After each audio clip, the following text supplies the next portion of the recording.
Olá, sou Francisco Bittencourt, o Bita. Nós estamos iniciando mais uma entrevista no nosso podcast, que você poderá ter acesso pelo YouTube e pelo Spotify. Nosso convidado hoje é o professor Reinaldo Faisal. O professor Reinaldo Faisal, mestre em gestão empresarial pela Fundação Getúlio Vargas, do Rio de Janeiro, especialista em docência superior pelo ISEP, do Rio de Janeiro, e bacharel em administração de empresas. O professor Faisal é diretor da Interface Profissional e de Reinaldo Faisal Ensino e Desenvolvimento Educacional. A sua atuação tem sido há vários anos, dos quais pelo menos os últimos 30, trabalhamos juntos na formação de lideranças, em vários episódios distintos. O que nos permite, inclusive, ter uma percepção, às vezes, diferente.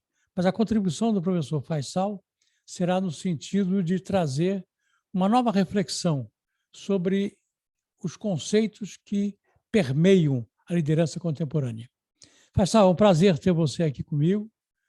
Eu queria iniciar essa nossa conversa provocando dois temas que efetivamente fazem parte da liderança contemporânea, da liderança pós-pandêmica.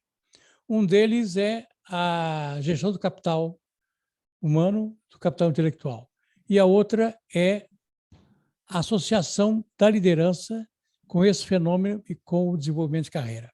O que você pode compartilhar conosco a esse respeito? Bom, primeiro eu quero agradecer aí o seu convite, a oportunidade da gente dar continuidade ao trabalho que a gente vem desenvolvendo há tantos anos. É claro que é muito importante que, eventualmente, a gente tenha posições distintas em certos lados, porque a gente sabe, né? Quando todo mundo concorda em todos os pontos, em algum momento todos estão errados, né? Então é sempre bom a gente, a gente ter um contraponto. E é um desafio grande falar sobre esses dois temas que você está trazendo, a gestão de carreiras e a gestão de conhecimento, porque são temas em constante evolução, né? A gente não tem uma receita que cure todos os males, né? Mas a gente pode fazer aí um exercício de desenvolvimento desse processo que se aplicará a qualquer momento, né? A gente precisa começar pensando que nós vamos falar na esfera organizacional e também para a esfera pessoal, né? Porque não dá para desassociar essas duas coisas. Já se foi o tempo em que o profissional era uma parte da pessoa e o lado pessoal era outra parte, né? Acabou isso, a gente está o tempo inteiro convivendo, inclusive trouxemos o trabalho para dentro de casa, né? Com essa questão essa calamidade que nos aconteceu, tivemos que entrar no regime de home forceps, né? Então foi assim, e aí a gente caiu nisso. Isso acelerou um processo que seria contínuo, que foi a questão do uso da comunicação por meios digitais. Ela vinha evoluindo gradualmente e, de repente, a gente foi obrigado a usá-la e todo mundo teve que aprender ou dar seu jeito. Então, eu acho que foi muito assim. Nesse caso, a gente tem que fazer um ajuste, porque toda a expertise que a gente tem sobre esses dois assuntos, ela foi desenvolvida numa era que eu chamei aqui de anti-pandemic, né? Para a gente trazer um termo em latim para ficar fogoso o negócio, quer dizer, antes da pandemia, mas que está se mostrando sustentável no contemporâneo, no hoje, né? Esse hoje que eu estou chamando, vamos trazer para o latim de novo, é um parcial intrapandemic, né? Quer dizer, é o durante ou dentro da pandemia. Apesar de a gente já ter escutado alguns gurus da nova era aí, já em 2020, falando sobre o pós-pandemia e o novo normal. Eu acho interessantíssimo esses estudos de futurologia, porque a gente não sabe nem quando vai acabar, quais são as novas versões de vírus que vêm por aí, etc. e tal. E aí, de repente, já tinha gente falando sobre o novo normal. Você não sabe nem o que é o novo direito, quanto mais o que vai ser normal. Mas o pessoal trouxe isso, né? De qualquer maneira, foi uma mudança significativa e eu acho que isso vem se tornando um novo modelo a ser utilizado. Não é mais um modelo. Muita gente falou, o trabalho presencial acabou, muita coisa acabou. Não acabou nada, está voltando em parte, está sendo misturado, são sistemas híbridos que estão acontecendo. E aí eu lembro de um texto que você me passou há muito tempo atrás, né? Eu acho que era do Charles Rand, Bita, que foi Como Liderar Quando Não Se Enxergam as Pessoas. É É isso Charles Rand aí. mesmo? O Eu acho nome que é do o Renner, autor é que eu Charles não estou Renner. lembrado. É.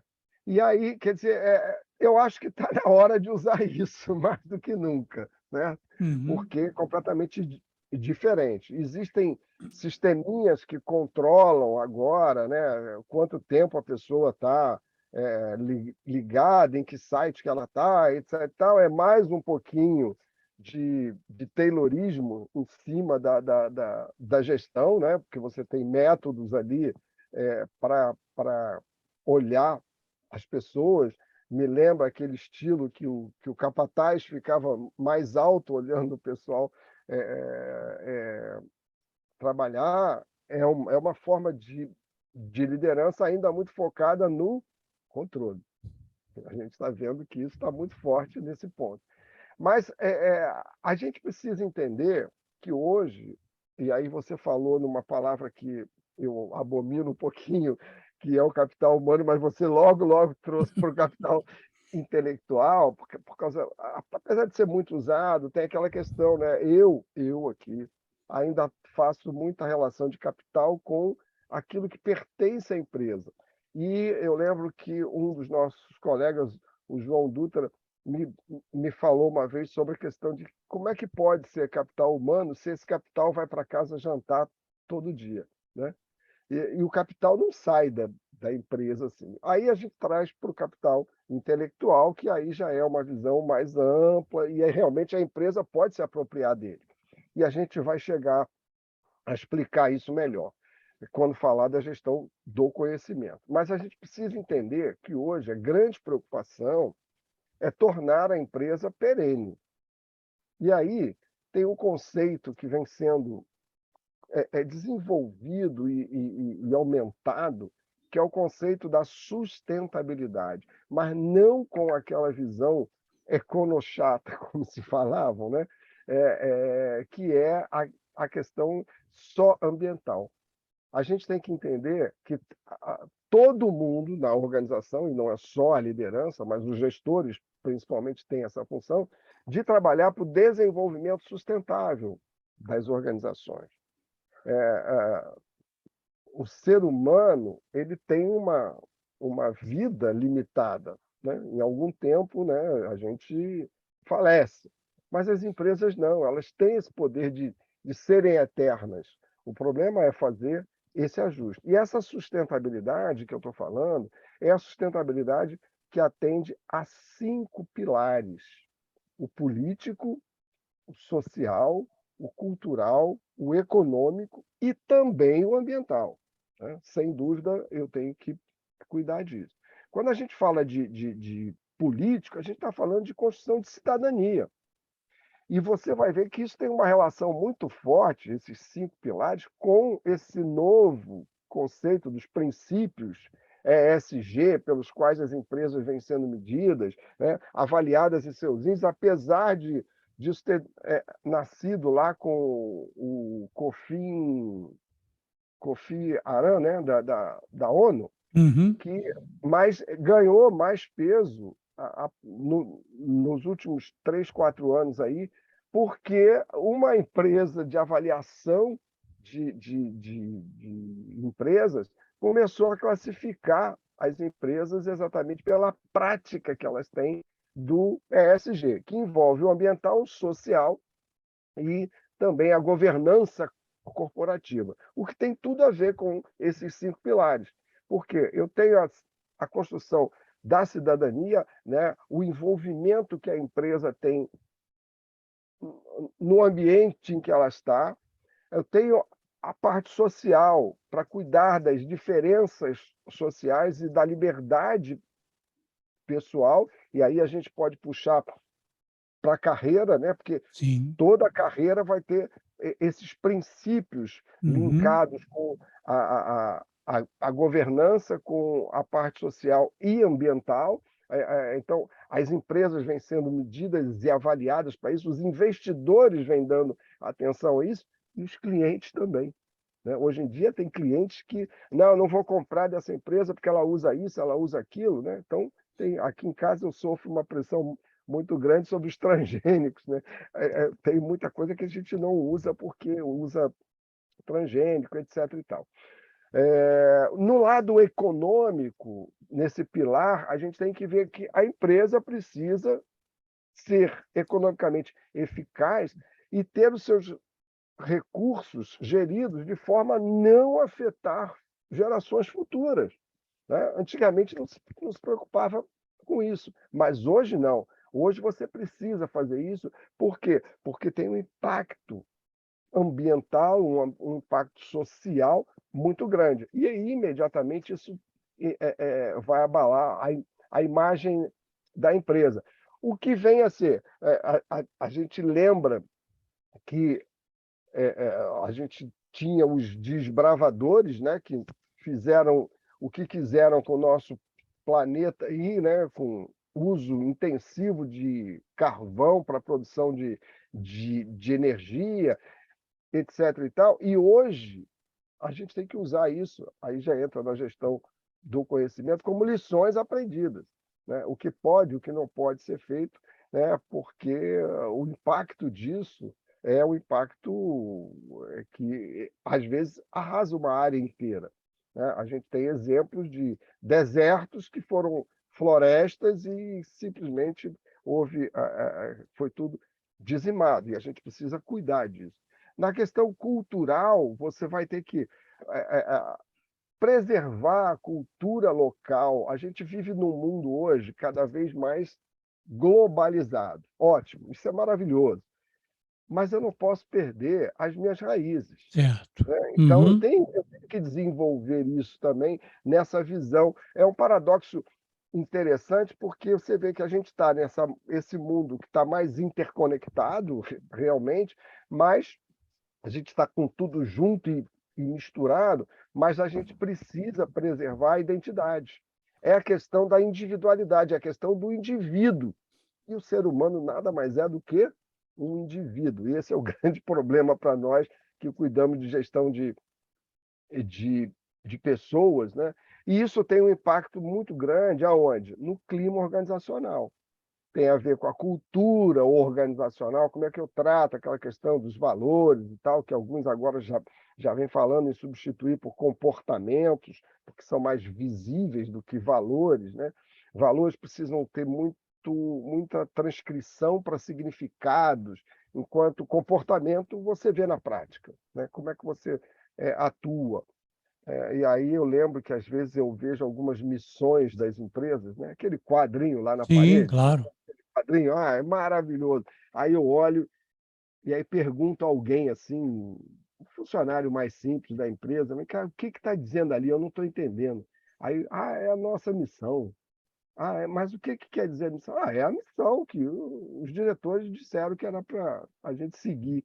Mas ele mesmo não sabe do que é. Né? Então, Se você me permite uma sim, intervenção, diga. você mencionou o Charles Randy, né? Como administrar se nós não enxergamos as pessoas. E eu tenho um outro pensamento do Randy, que eu admiro muito, é o seguinte: nós temos sempre que nos antecipar às mudanças, para controlá-las e não correr atrás delas. Então, o que está acontecendo é isso, né? A sucessão de episódios, de eventos que estão acontecendo de uma maneira célere, e se nós não aumentarmos a qualidade e a intensidade e a velocidade, nós não vamos chegar lá. Nós vamos correr sempre atrás. Agora você já está trazendo um outro ponto que eu não ia abordar mais profundamente, não, mas que é inevitável, que é a questão da inovação, né? A empresa que não inova, ela vai morrer, não tem jeito. Não precisa ser como quem é que escreveu o Prosperando no Caos? Nomes, para mim, é Peter, não é o Drucker, não. Não. Que dizia que a empresa tinha que mudar a cada 90 dias, se transformar a cada 90 dias. Depois ele mesmo ele se contradisse e consertou isso, porque não dá para você fazer isso, até porque o ser humano não muda em 90 dias, né? Não muda, ele muda com um tempo maior.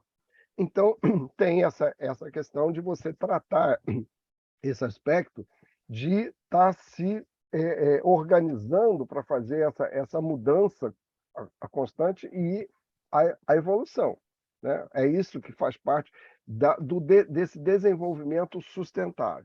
Então, quando a gente Mas, fala... Sal, em função da nossa limitação de tempo, Sim. eu precisaria que você concluísse o seu pensamento nos Uhum. próximos 5 minutos, para que a gente Perfeito. não Aí perdesse a essência. só falta aqui o ambiental, que aí todo mundo sabe o que é. A gente tem que ter um uso racional dos estoques de recursos naturais e criar novos meios de utilizar isso sem mexer com a questão ambiental, sem abalar demais, porque isso realmente vai representar valor de mercado para as empresas. E aí, puxando agora para a gestão do conhecimento, né? A, a grande sacada é tornar explícito aquilo que é tácito, não é isso? O conhecimento Sim. é tácito, ele está dentro das pessoas. Por isso, ele é um valor ainda intangível. Uhum. Né? Eu posso medir a nota que alguém tira Sem de um dúvida. conhecimento específico, mas a expertise dele toda, não. E eu tenho que tornar isso tangível para que possa ser aproveitado na empresa. Aproveitado como? Embarcado em algum produto, algum serviço. Eu sempre falo que quando a gente fala de competência, tem que incluir lá V e E, a chave, né? Para você ter o valor agregado ao produto ou serviço e a entrega, que é o repasse do conhecimento para a empresa, para que a empresa não fique refém daquele conhecimento. E aí aí a gente tem... você, de uma certa forma, retorna aquele pensamento do Horácio, né? Sim, o cliente Extraordinário. paga isso, Paga né? isso, é verdade. O cliente paga isso. Pense sempre nisso. O cliente dá valor a isso.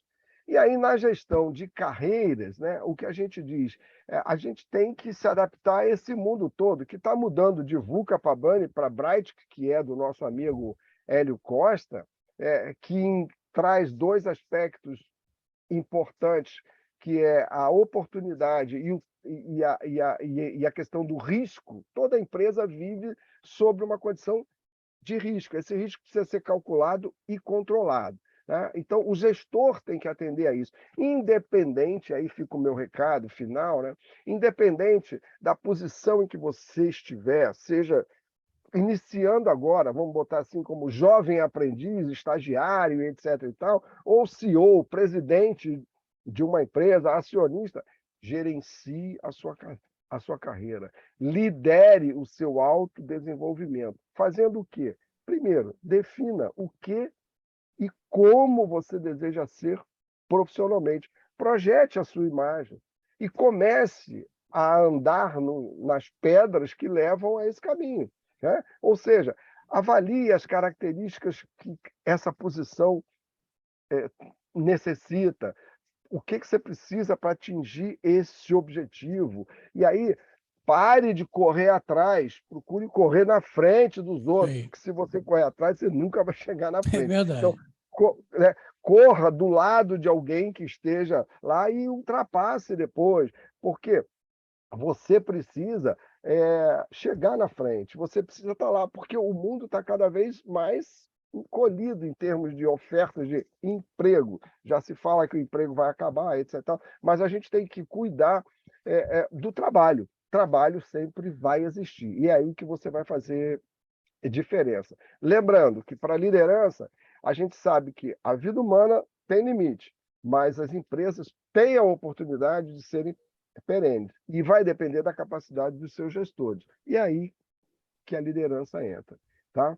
Então, eu acho que tem muito a ver com o que o Peter Senge trouxe lá para nós, quando ele fala da quinta disciplina, que é o raciocínio sistêmico. Eu tenho que pensar o tempo inteiro em tudo, avaliar cada detalhe dentro do contexto. Esse é o meu recado, Bita. Maravilha. Pessoal, eu não tenho dúvida nenhuma que nós estamos entrando com a tua entrevista num novo segmento, onde eu pretendo abordar carreira, gestão do conhecimento, ampliando os horizontes da liderança. Então, provavelmente, nós vamos voltar a conversar. Você tem muito a trazer para a gente, até pela nossa experiência, pela sua percepção. Queria agradecer a você esses 30 minutos dedicados aqui à nossa conversa e convidar aos nossos atendentes que se inscrevam no Spotify, no YouTube, para ter acesso a esse nosso programa. Muito obrigado a todos e até uma próxima oportunidade. Obrigado. Até mais.